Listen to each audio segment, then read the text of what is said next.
하겠습니다. 인간의 욕심과 욕망의 끝은 어딜까요? 이 아달랴의 모습을 보면서 인간의 욕심과 욕망은 끝이 없다는 것을 우리가 다시 확인할 수 있게 됩니다. 유다를 통치한 자 중 유일한 여자, 여왕이었죠. 그런데 이 사람은 자기 손으로 자신의 손자들을 모두 죽이고 자기 스스로 왕이 되어 6년 동안 나라를 통치한 아주 극악무도한 여왕이 바로 이 아달랴였습니다. 그의 어머니 이세벨의 악독한 모습을 꼭 빼닮아서 유다의 이세벨이라고 불렸던 여왕이 바로 이 아달랴였다라는 것이에요. 그러나 그녀도 결국 제사장 여호와다의 군대에 의해 비참한 말로를 맞이하게 됩니다. 욕심은 사망을 낳는다라는 이 말씀처럼 욕심과 욕망으로 가득했던 이 아달랴는 자신의 부모인 아합과 이세벨처럼 비참하게 죽음을 맞이하게 된 것이죠. 아달랴의 죽음 이후 이제 숨어 지냈던 이 요아스가 유다의 왕으로 세워지게 됩니다. 그리고 40년 동안 예루살렘에서 유다를 통치하게 되지요. 오늘 본문의 1절에 보시면 이제 그 요아스가 유다의 왕이 되었다라는 것을 말씀하고 있는 것입니다. 이 요아스의 일생을 살펴보면 참 비참한 일생인 것 같아요. 왜냐하면 그 가장 어렸을 때에 이 유모의 손에 의해서 키움을 받고 있었을 그때에 이 아달랴를 피해 6년 동안 숨어 지냈기 때문입니다. 그의 형제들과 가족들은 모두 그 할머니인 아달랴에게 모두 죽임을 당하였던 상황에서 자신만 혼자 유모의 손에 남아 그 이모뻘 되는 그 형제의 손에 의해서 이제 구출을 받아서 이제 성전에서 6년 동안 숨어 지내는 이 비참한 인생을 겪게 되는 이 요아스의 삶을 보면 참 안타까운 인생이다라는 것을 우리가 볼 수 있게 되는데요. 이 요아스가 성전에서 숨어 지내는 동안 그는 제사장 여호와다의 지도를 받으며 또 그의 교훈을 받으면서 자라나게 됩니다. 성전에서 제사장을 통해 교육을 받는다라는 것은 하나님의 말씀과 율법을 배웠다라는 것을 의미하는 것이죠. 이러한 사실은 이 요아스에게 뿐만이 아니라 유다 민족에게는 큰 의미가 있었습니다. 왜냐하면 이 일을 계기로 유다 왕의 가문이 바알을 섬기는 악습을 끊고 여호와 하나님을 다시 섬기게 된 계기가 되기 때문이지요. 사실 유다도 아합의 가문과 이 정략 결혼을 통해서 바알을 섬기는 악습이 유전처럼 전이된 상황이었어요. 북이스라엘의 아합 왕의 그 바알을 섬기는 우상 숭배가 이 남유다에도 이 전이가 된 상태라는 것이죠. 북이스라엘과 남유다 가릴 것 없이 바알을 섬기는 우상 숭배가 아합으로부터 시작되어 계속 답습되고 있었기 때문에 이 요아스도 만약에 이 정상적으로 왕궁에서 자랐다면, 왕궁에서 그의 부모에게 배우고 자랐다라면 자연스럽게 바알을 섬기는 악습을 따라갈 수밖에 없는 그런 운명을 타고난 사람이었다라는 것이에요. 그런데 이 아달랴 그를 피해서 성전에서 6년 동안 숨어 지내는 이 사건을 통하여서 요아스는 개인에게는 불행한 일이었지만 유다를 다시 회복시키시는 하나님의 큰 그림을 우리는 오늘 성경의 본문을 통하여서 볼 수 있다라는 것입니다. 때로는 우리에게 직면한 이 불행한 일이 시간이 지나서는 그것이 하나님의 큰 은혜였고 우리에게 복을 주시기 위한 밑작업이었다라는 사실을 발견할 때가 많이 있습니다. 오늘 요아스의 이 이야기가 바로 그러한 맥락에서 우리가 이해하면 좋을 것 같아요. 지금 당장은 이해할 수 없고 감당하기 어려운 것 같지만 그 뒤에는 하나님의 선한 계획이 있다는 것을 시간이 지난 후에야 발견하게 된다라는 것이죠. 그래서 성경에 기록되어 있는 수많은 에피소드, 그것이 보여주는 어떠한 표면적인 것을, 성경은 그 표면적인 것을 강조하지 않고 그 뒤에 일하시고 그 뒤에 모든 것을 주관하시며 당신의 선한 계획대로 이끌어 가시는 하나님을 주목하도록 우리에게 분명하게 말씀하고 있는 것 같습니다. 성경의 많은 사건들은 그 눈에 보여지는 표면이 전부가 아니다라는 것이죠. 예를 들면요, 이스라엘 백성이 40년의 광야의 삶, 이 40년의 광야의 삶은 표면적으로 봤을 때는 불행이고 고난이라는 것이에요. 40일이면은 들어갈 약속의 땅을 40년이 걸렸다라는 것을 어떻게 그것이 축복이라고 얘기할 수 있을까요? 표면적으로 봤을 때는 이스라엘에게 이러한 사건은 불행이고 고난이며 저주였다라는 것이죠. 그러나 그 40년이라는 시간을 통해 이스라엘은 하나님이 누구신지를 알게 되는 것입니다.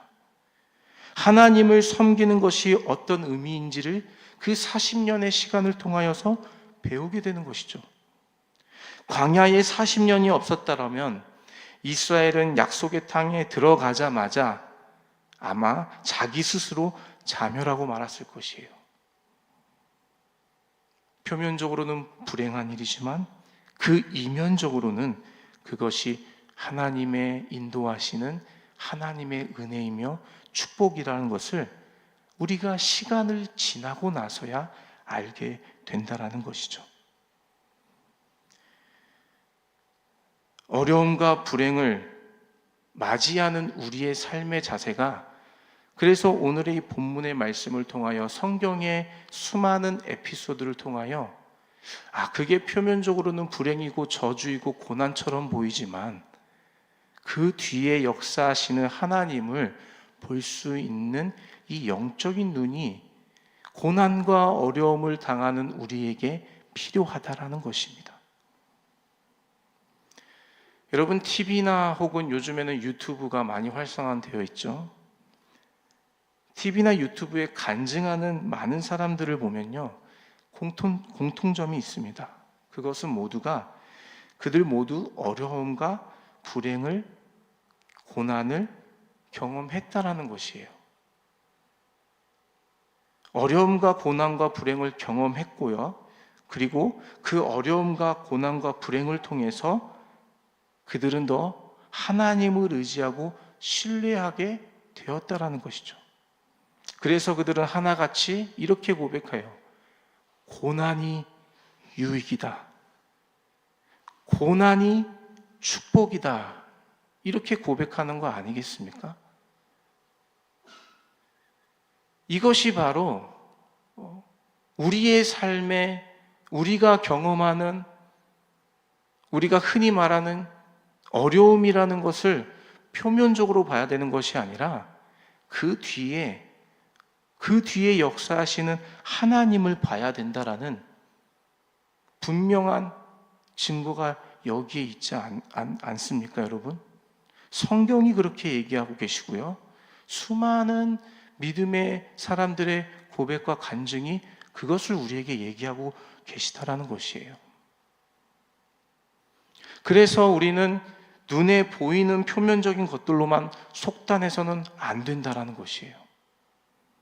불행이라 할지라도 그 뒤에 하나님께서 역사하시면 그것은 불행이 아니라 은혜이며 축복이 되는 것이에요. 문제는 우리의 영적인 수준이 그 하나님의 일하심을 볼 수 없는 영적 맹인인 것이 문제라는 것이죠. 눈은 뜨고 있지만 그것을 볼 수 있는 영적인 눈은 다 감겨 있다라는 것이에요. 그래서 눈에 보이는 현상만 보고 마음의 어려움을, 눈에 보이는 현상들만 보고 우리가 흔히 말하는 시험을 당한다라는 말을 한다라는 것이에요. 눈에 보이는 문제가 전부인 줄 압니다.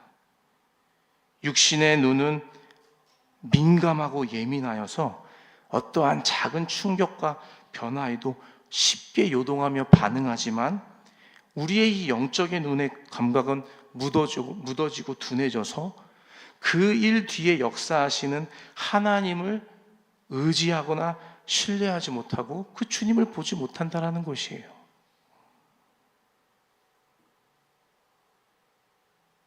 그래서 성경은 우리에게 육에 속한 사람으로 살지 말고 영에 속한 사람으로 살라고 우리에게 말씀하고 계시는 거 아니겠습니까, 여러분? 육신에 속해서 사는 삶은 모든 것을 육신을 보고 표면적으로 보고 눈에 보이는 것을 보고 모든 것을 판단합니다. 눈에 보이는 것, 피부로 느껴지는 것들이 전부라고 생각하는 것이죠. 그런데 주님은 육에 속하여 살지 말고 영에 속한 삶을 살라고 우리에게 분명하게 말씀하고 계십니다. 눈에 보이지 않는 세계가 있다라는 것이죠.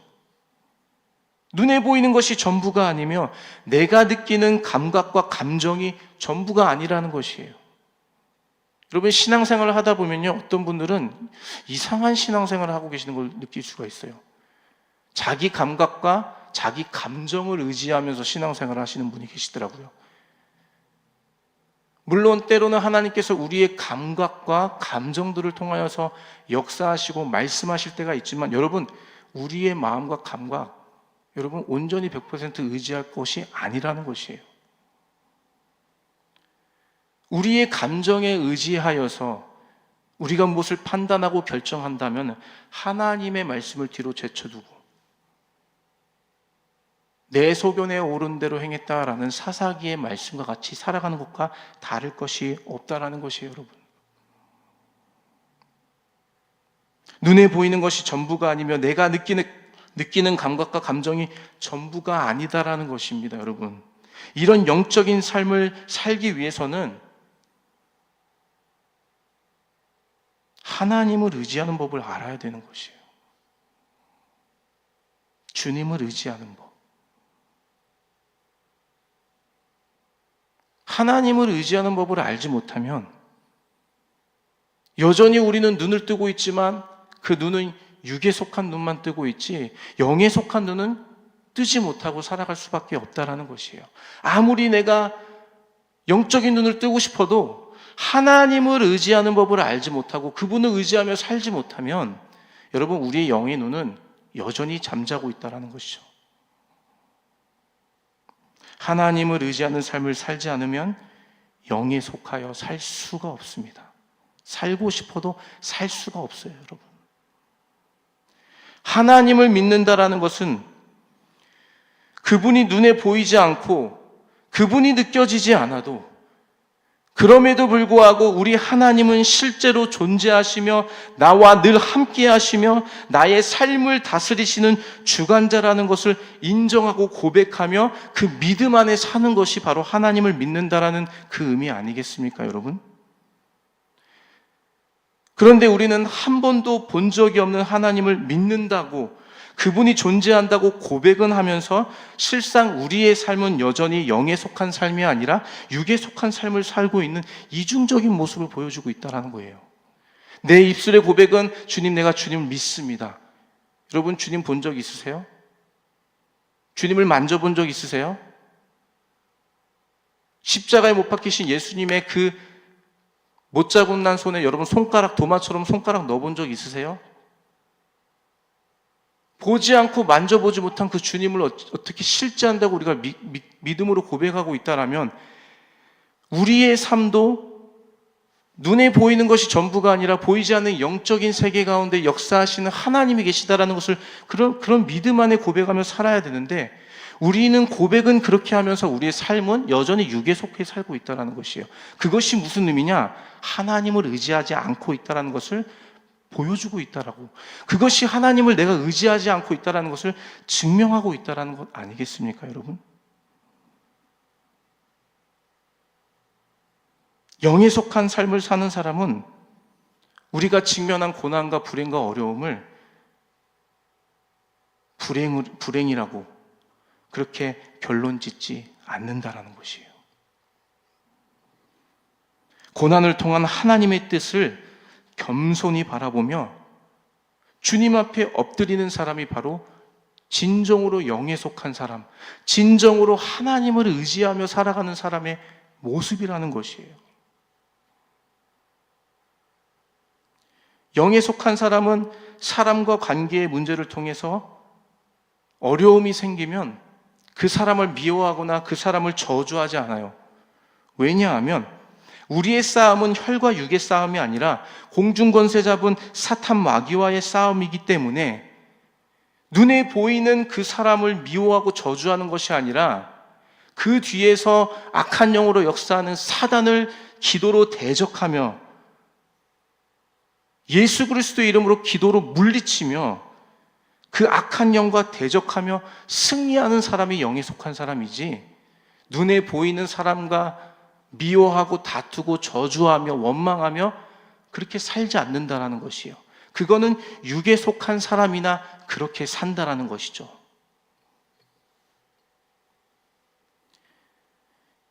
영에 속한 사람은 사단이 던지는 시험거리를 내 마음에 자리 잡도록 허용하지 않습니다. 우는 사자와 같이 삼킬 자를 찾는다라고 말씀하시는데, 사단이 던져주는 유혹의 시험거리를 마음으로 받지를 않아요. 털어냅니다. 털어낸다고요. 영에 속한 사람은. 예수 그리스도의 이름으로 대적하며 기도로 그것을 거부하며 내 마음을 사단에게 내어주지 않는다라는 것이에요. 영에 속한 사람은요. 하나님을 진정으로 의지하려고 하는 사람은 눈에 보이는 어떤 표면적인 것으로 판단하거나 그것이 전부인 줄로 생각하지 않고 그 뒤에 역사하시는 주님을 바라볼 수 있는 영의 눈을 뜨고 주님 앞에 기도하며 주님을 의지한다라는 것이에요. 오늘 본문의 이 요아스, 여러분 이 일생을 보십시오. 비참한 인생 아니겠습니까? 갓난아기 때 유모에게 자라고 있을 때에 그 가정 안에 형제들, 가족들 다 죽임을 당했어요. 남은 건 자기밖에 없어요. 제사장 아달랴의 손에서 6년 동안 성전에서 자랍니다. 역대하의 말씀에 보시면 이 요아스가 왕위에 등극한 나이가 7살이었습니다. 여러분 7살이 무슨 뭘 합니까? 7살이 어떻게 나라를 다스립니까? 그런데 그때 하나님께서 이 제사장 아달랴를 통하여서 이 요아스를 유다의 왕으로 세우십니다. 그리고 그때부터 40년 동안 유다를 통치하는 가운데, 물론 그의 말로는, 이 아달랴 제사장이 죽고 난 이후에 그 말로는 다시 바알을 섬기는 악을 행하긴 하지만, 그래도 그 유다 왕족 가운데 다시금 하나님을 섬기는, 여호와 하나님을 경외하는 자리로 나아갔던 자가 바로 이 요아스라는 것이에요.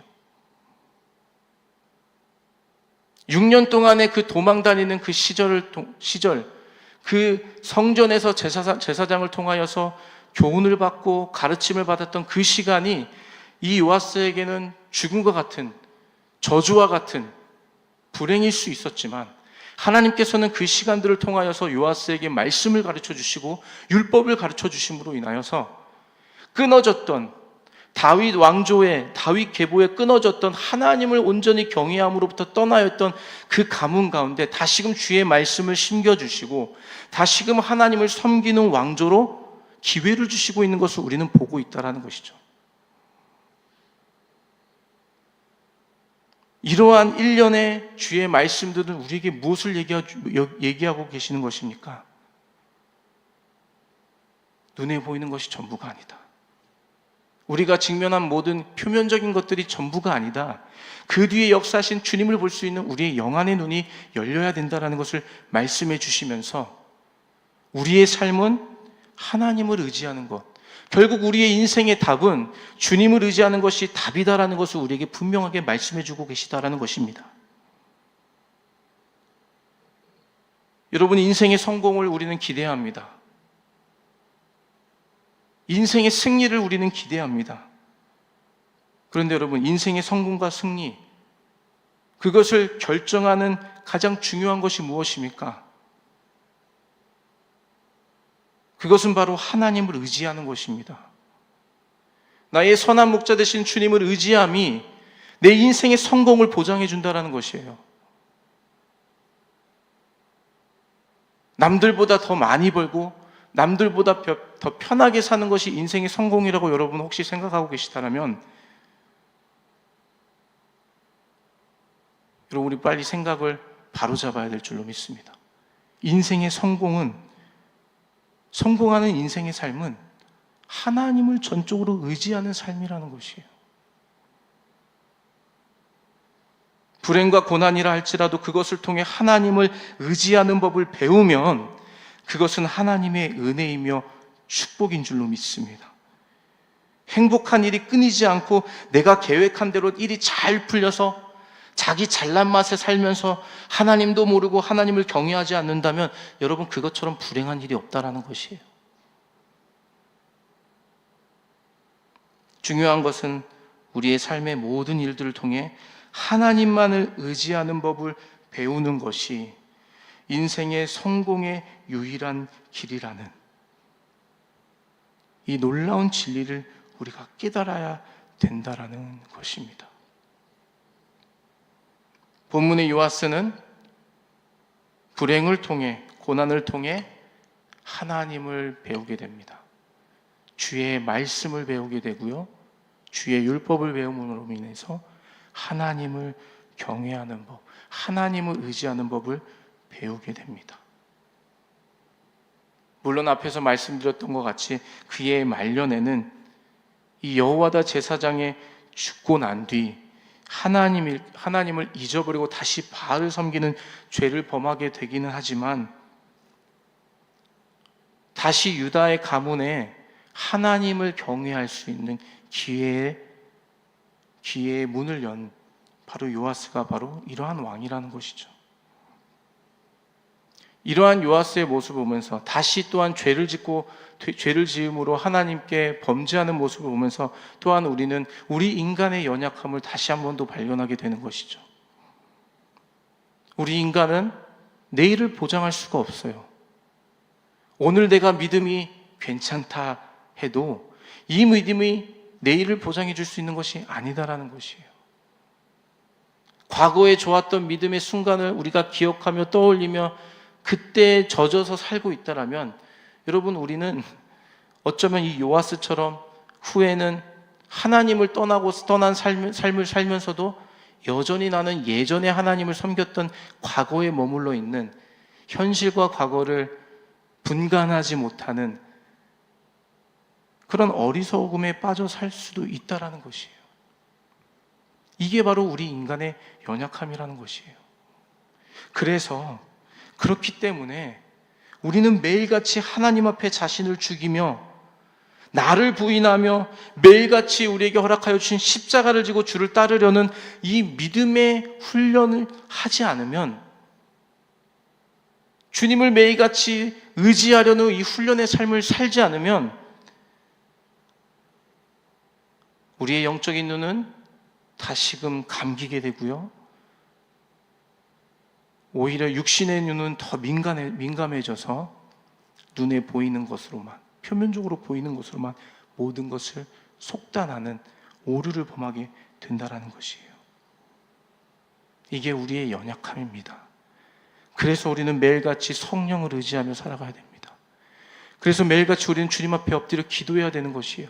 그래서 우리는 매일같이 하나님의 말씀, 진리이심, 변치 아니하시는 주의 말씀을 통하여서 나를 돌아보며 살아가야 된다는 것이에요.